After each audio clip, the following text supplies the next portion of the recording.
Hello there, this is Elora, and I'm a prequel trilogy kid.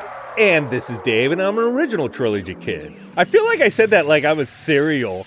Yeah, like it had that It was tone. a little Tony the Tiger. Yes. Do you want to do it Star again, or do you Wars want to leave that in? Great. Nah.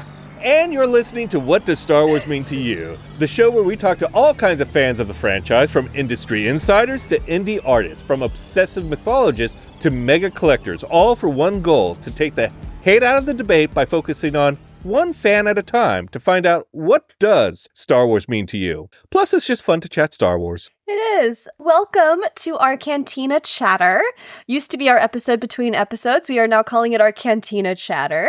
And we're going to deep dive. We're going to deep dive our favorite aspects of guest interviews, and we're going to discuss what's interesting in the world of Star Wars to us this week. But we're going to kick off with what Star Wars meant to DB. Yes. And before we kick off, I'm sorry, this just popped into my head.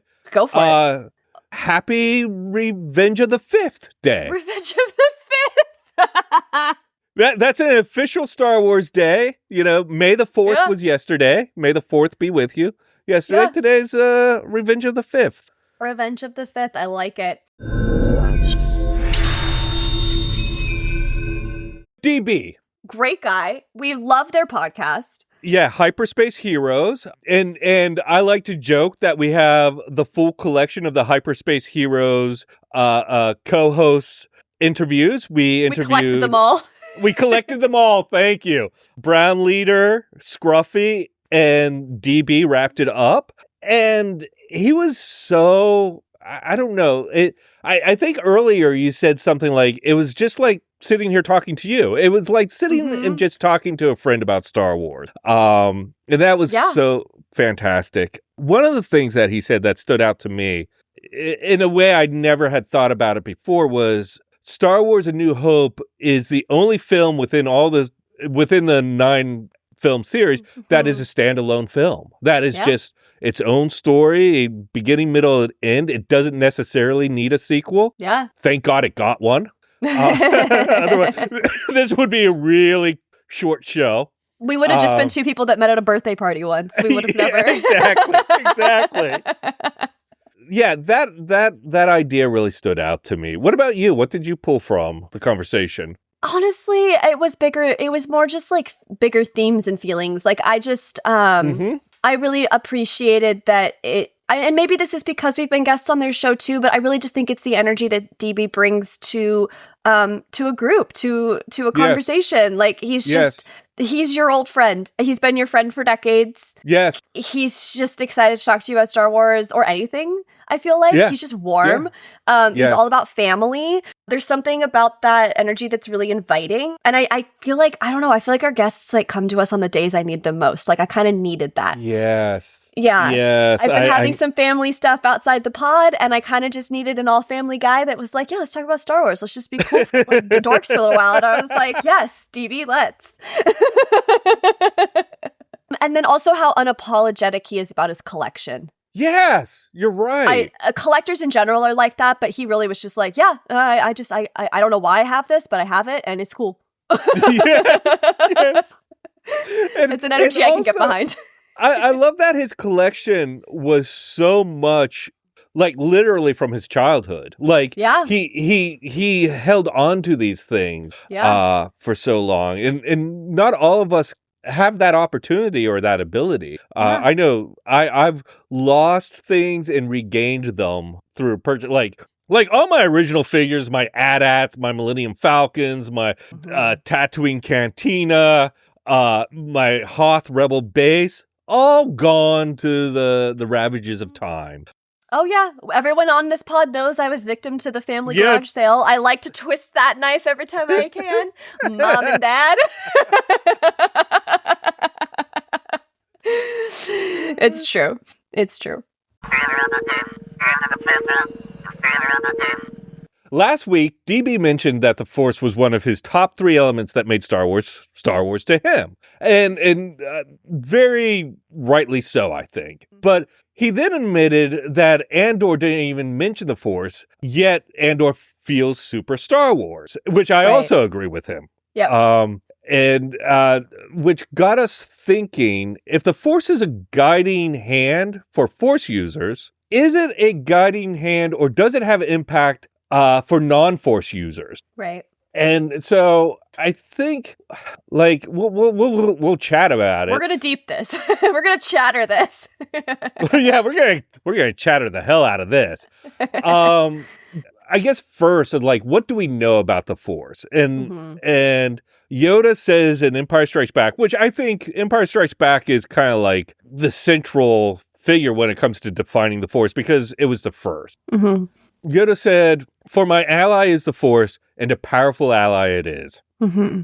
Life creates it, makes it grow. Its energy surrounds us and binds us. Luminous beings are we, not this crude matter." Oh, you gotta say that as not this crude matter. And so this idea of it being an energy that surrounds us and binds us, to me, that does suggest a little bit that it's not just Force users, it's everybody. Yeah.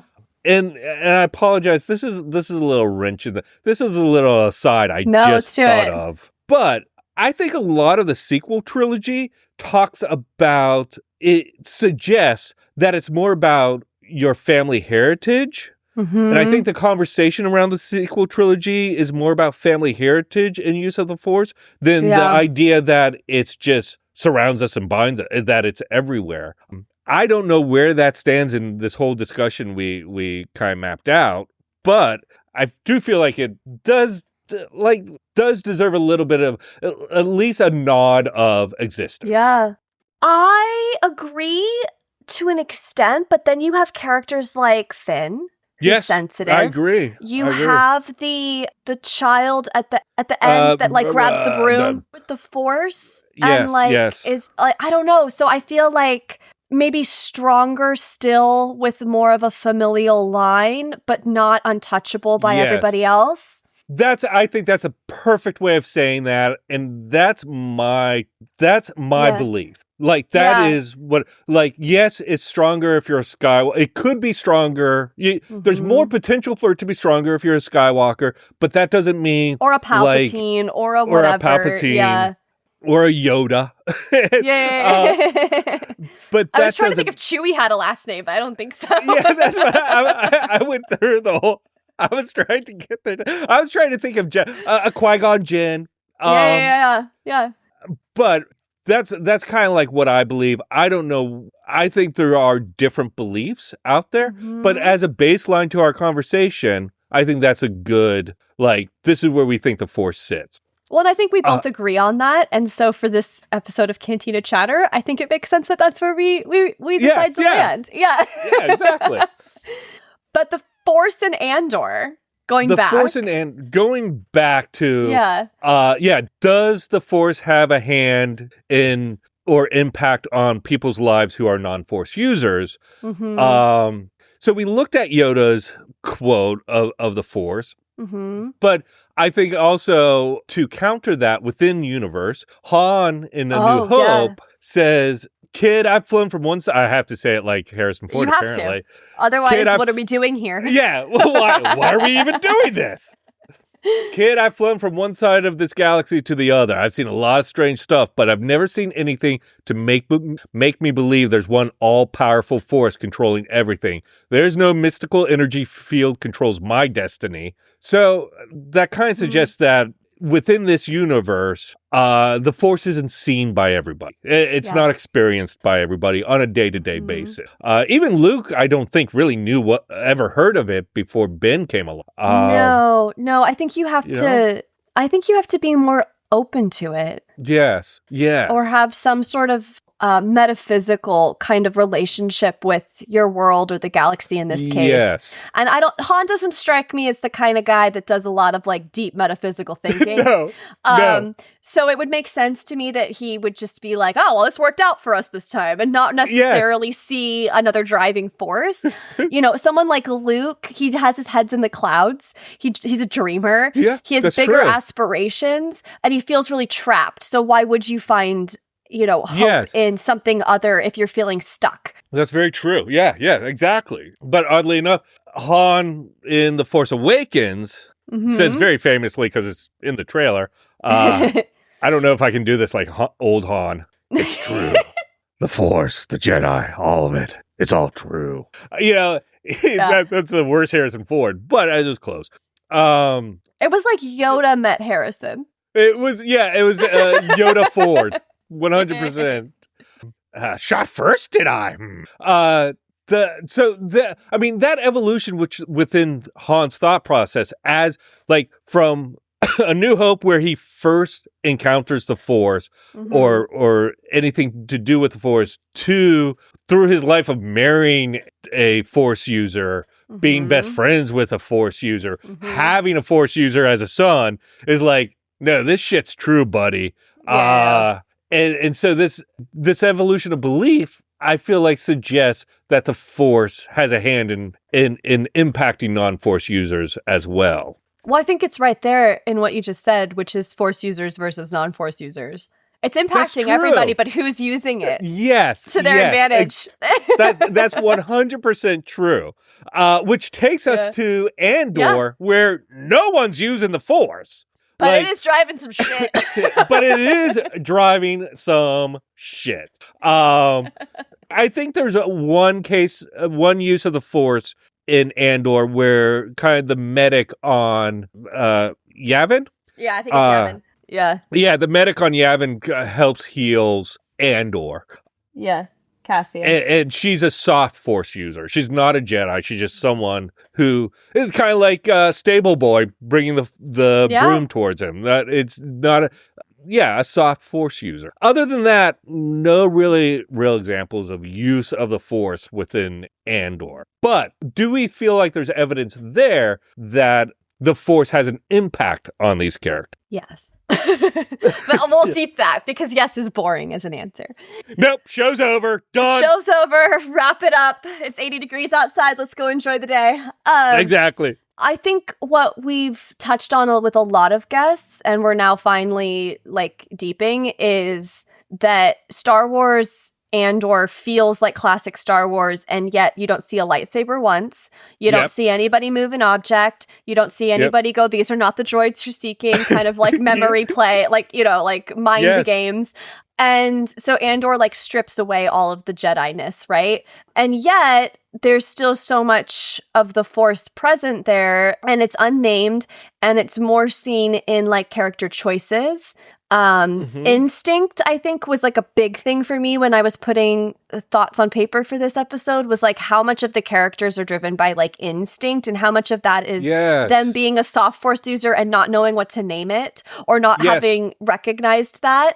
And then I think throughout all of Star Wars, it's the hope and the connection and like people coming together to be, greater than the sum of the parts of what they're doing. Yes. And that just feels very innately Force as well, that like they're collectively responding to an energy that is existing, and they're making something of it. They're collectively responding to an energy that surrounds them and binds them. Yes. And then taking it and doing something with it. That's where my head was at when I was thinking through this episode. Yeah. Yeah. I think you mentioned that you were talking about they may not have a word for it, like instinct, but they may not have a word for it. I think that Han Solo quote from A New Hope also describes so much of the galaxy, which is the Jedi aren't like, if we think of our own world, if we think of the Earth, and we think of a small cult, and I say the word cult because I tend to be sarcastic and dismissive, but religion. a small religion somewhere, let's just say somewhere in San Diego. Like, not everyone, like, I don't know what's going on there. I don't know like, how they study, what they do. I'm just going about my own life. Of the world. Yeah, their philosophy on the world. But, and it's I think other. It's what? It's other. It's other. It's foreign. Yeah. It's foreign. And I think that's the galaxy's relationship with Jedi. Is like, because the prequel trilogy is so focused on the Jedi, of course we think everyone knows everything that's going on, but they don't. And this could be said about anyone. It could be said about the Shriners. It could be said about writers' groups. It could be said about a sports team. That there is no thought to. Even though you may be somewhat aware of it, you're not fully aware, I think is my point. And I think the galaxy in the Star Wars universe is not fully aware of Jedi. Well, especially at this point in history, right? Like we're talking about where Andor falls in the timeline. The Temple of Coruscant no longer exists. Yep. There's this dark, looming, empirical figure of Darth Vader that has probably become a little bit of like a scary bedtime story, right? Like, unless you were actually, the everyday person may not be coming across Vader. Yes, yeah, exactly. Like that's more of a government level kind of issue to be dealing with. Yes. That, like, the person at the farther side of the Outer Rim has probably only heard whispers of this kind of like, crazy bad guy, right? But like, but there's no hero in that story, right? Because like the victors make the history, and so like the lore of the Jedi has also become very mythical, and so like yes, what you're saying makes a lot of sense for in the timeline that we're kind of like focused on right now, which is Andor. I don't know if that would be as true for the generation before in the Star Wars universe, that like if they went to the the major city of Coruscant, the temple was the heart of it, and like the Jedi were the protectors, and like they would see them on the trains. Like, gosh, we just read The Living Force recently, and like they were like out and among, and now they're like they're a lore. Yeah, that was the lesson of the Living Force is they need to be out and among. That they had become too not secular, too internal. Yeah, they were too mysterious. Yes. One thing I love about how Andor kind of makes a nod to the Force is that it trusts its audience to be smart. Yes. That like we don't need it to be externalized in the conflict of like good versus evil with the lightsaber battles, and that, like, don't get me wrong, I fucking love them. I do a Star Wars podcast. Like, obviously I enjoy it. But like I'm just saying, like, that this was much more political. This was much more internalized. This was a different type of story. And this was a different take on how the Force maybe drives people. Drives the it was internal, not external. Yes. I mean, you had this great line that the movies externalize the Force through flashing colors, which are the saber colors. Yes, which I love that line because Andor does internalize it. Yeah. It is more about the energy of people kind of coming together and creating a movement, I think. Yeah, their destiny is not explained through like language of the Force. It's more like shown in their survival journeys, in their motivation, and how that brings them all together. Like, one of the ways I love how they told the story was in these 3-episode arcs, and like you would watch everybody's like intersecting build and build and build. And there are characters that like you follow for like an entire season who don't even meet until the very like last 10 minutes and are so integral to the Rogue One happening. Tell me that's not the Force. Like, exactly. I mean, that's kind of how I feel. Is like we see the hand of the Force in Andor, even though we don't see the footprint of the Force on Andor. Or maybe we do. I don't know. I may have mixed up my metaphors there. But I think I know what you were going for, because I'm sitting here like, yes, that's what I'm saying. I think I know what you mean.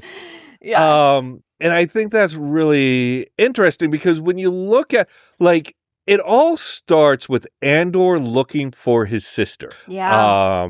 And he gets into a fight with two, like, security mall cops, basically. Paul Blart.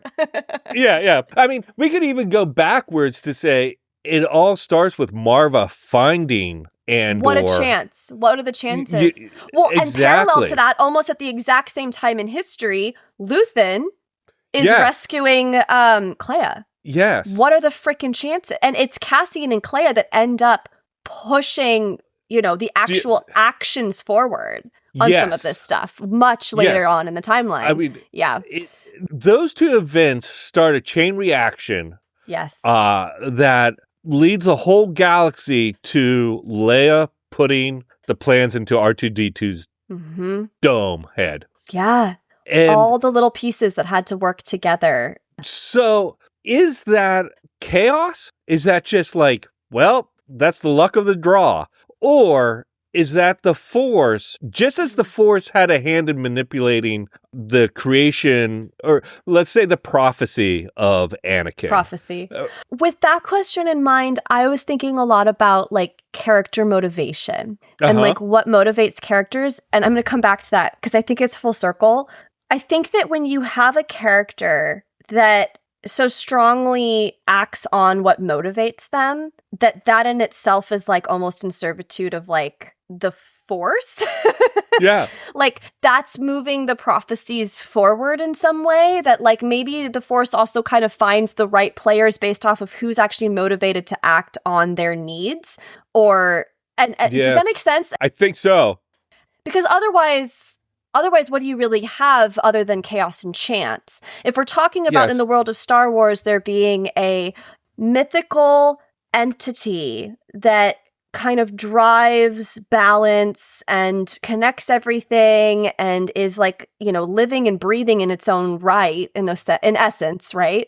That is kind of pushing the prophecies of whatever forward. It would need vessels for that are motivated to act. And so yes. Like you think about somebody like Cassian, rescued by Marva. Yeah, he's very like indoctrinated by her hate for the Empire for years.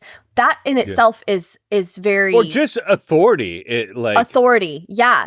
Like that in itself would be important if the mission of the Force is to create balance again, right? That if we're... Because I said something else to you at one point. I said like, wait, isn't this undoing the original prophecy that the Force was trying to create balance? Yes. And like all of this then now leads to the...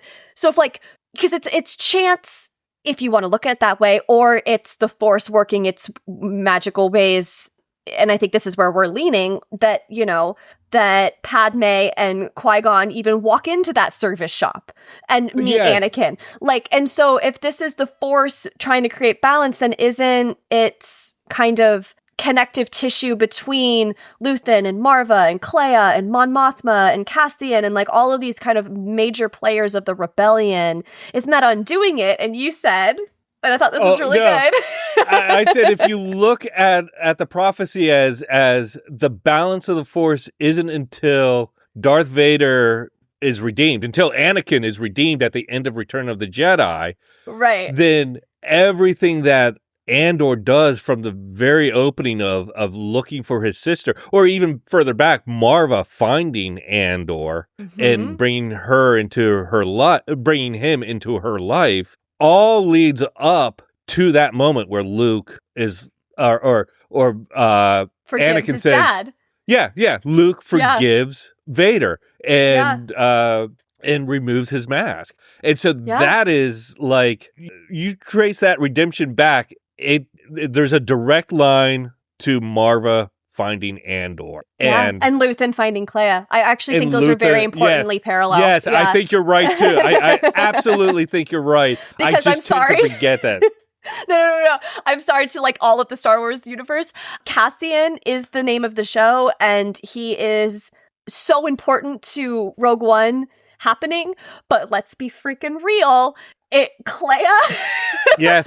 Clea is the Leia. She because Luke couldn't have done it without her. He couldn't have done it without her in so many ways. And Clea really they are peanut butter and jelly. Like Cassian would not have been as successful if Clea hadn't been such a badass. And I feel very passionately about this. I think you're right. You're 100% right.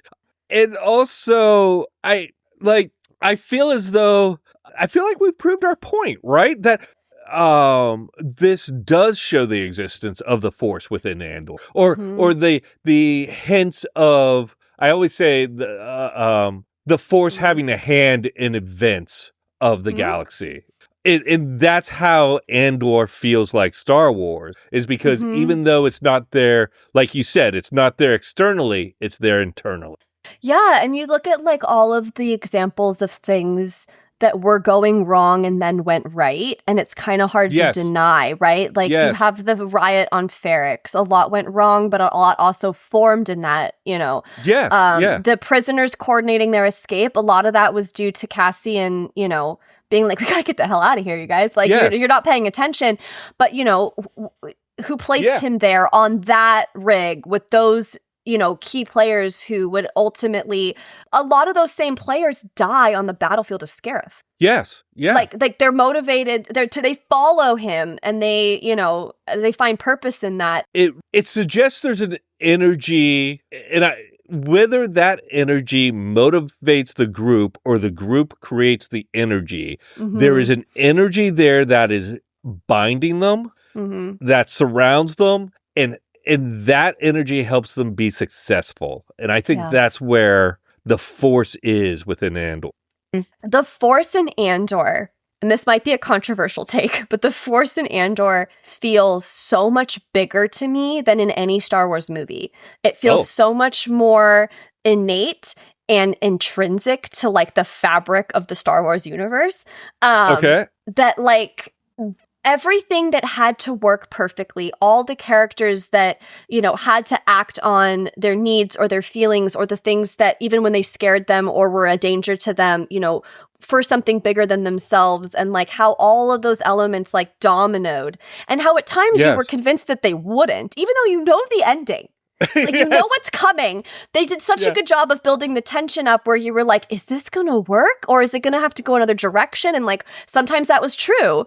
That feels so much more Force heavy to me than even like Luke projecting himself onto a battlefield. Like, because even though that's the physical manifestation and that is the visual manifestation in the storytelling of like how powerful the Force is and what it looks like when it's wielded, Andor is what it looks like when it's just in existence. Yes. And it's huge. Yeah, it's huge. The impact of the Force in its natural form is so much bigger than the impact of the Force as through someone like Obi-Wan Kenobi or Luke Skywalker. Thank you for putting that so succinctly. That is exactly what I was trying to say. I also think we're starting to circle a very important philosophical question that we probably don't have time for today, which is that, is the Force inherently good and trying to strive for goodness over evil? I was thinking the same thing. Maybe we don't need to deep that. Maybe the Force just knows. So that's what Star Wars means to us this week. But let us know what you thought of our discussion about the Force. In Andor, is the Force still moving people, or is it just random, or is it just individual needs banging up against each other? Let us know what you think. Is Andor the most spiritual Star Wars story without talking about spirituality? Or do we all have it dead wrong? Did you just disagree with everything Dave and I had to say? That's also fine. Let us know on social at Star Wars Mean to You. That's Star Wars Mean, the number 2 and the letter U. And next week, we talk to Denise, a.k.a. the Mandalorian Mama. Really wonderful Mandalorian cosplayer. She's a Lego enthusiast and also big into charity work. She mixes her Star Wars with her charity work, which is very beautiful. So we can't wait for you to meet her. Yeah, we loved her. And so until then, may the Force be with you. And with you. Apparently, it's with us all the time. Yes, according exactly. To us. I wish.